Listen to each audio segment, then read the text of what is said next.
Роспотребнадзор зафиксировал первую волну гриппа. Она пока небольшая, но жители просят быть внимательнее к собственному здоровью.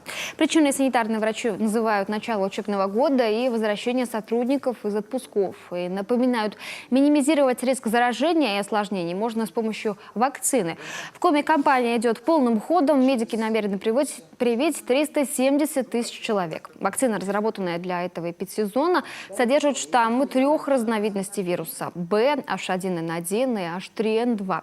Последние в прошлом году вызвали высокую заболеваемость в Европе и Австралии.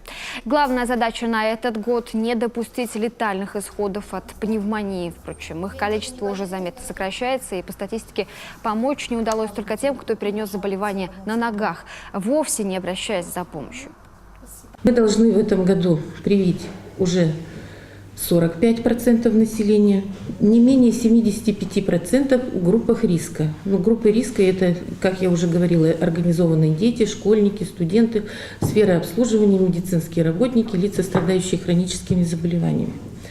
То есть мы должны привить не менее 75%. И еще должны привить обязательно работников птицеводческих хозяйств, зоопарков, каких-то индивидуальных фермерских хозяйств, которые связаны с птицей.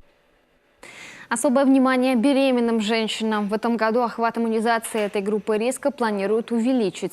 В числе категорий, которые получат прививки, также граждане старше 60 лет, дети, студенты СУЗов и вузов, педагоги, медработники, работники сферы обслуживания, транспорта, ЖКХ и призывники.